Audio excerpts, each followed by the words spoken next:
Alors donc ici on élève des ânes et des ânesses, donc ces ânesses-là, elles ont vocation à produire du lait pour une partie du troupeau, l'autre partie est plutôt réservée pour l'accueil pédagogique.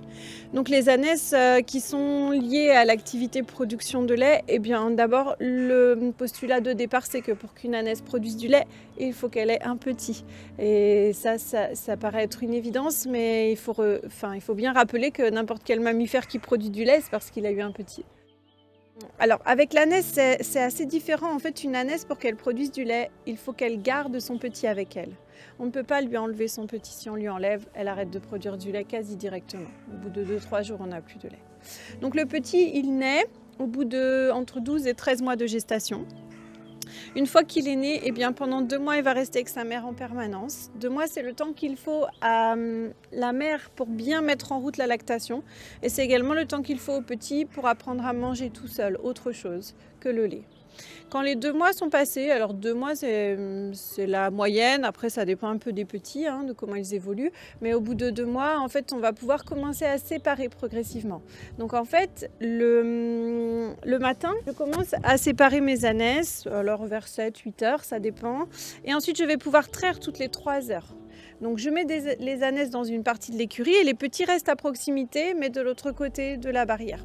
Et ensuite, traite toutes les 3 heures. Et une fois que les traites sont terminées, en fin de journée, je remets les petits avec les mères jusqu'au lendemain matin. Le petit, il va téter toute la nuit, il va restimuler la production du lait et moi, je pourrai de nouveau traire le lendemain. Donc ça, cette traite-là, elle se passe à la main, donc toutes les 3 heures.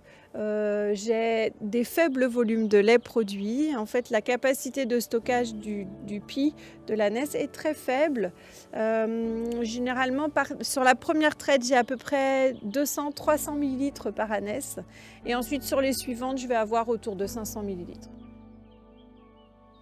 Alors, donc l'ânesse, lorsqu'elle donne naissance à son ânon, eh bien, elle va développer quasi instantanément, alors pas pour toutes, mais presque, un instinct maternel qui va être très développé.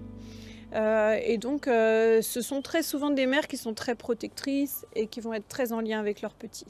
Donc au départ, lorsqu'on commence à les séparer, ça n'est pas évident pour l'ânesse de me donner du lait à moi et ça n'est pas évident pour le petit d'accepter la séparation. Donc je commence toujours progressivement. Lorsque je commence à séparer à la naissance, au bout de 2 mois là, eh bien je commence par séparer seulement 3 heures. Lorsque les 3 heures sont passées, je fais une traite et je remets les petits et les mères ensemble. Et puis au bout d'une semaine, 2 semaines, quand la routine commence à s'installer, eh bien je passe sur 2 traites. Donc là je vais les séparer 6 heures. Voilà.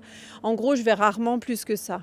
Donc si je vais plus, ça va aller à 8 heures et ça va être plutôt pour des contraintes d'accueil. Si par exemple j'ai un autre groupe et que j'ai une démonstration de traite, je peux pousser un peu, quoi.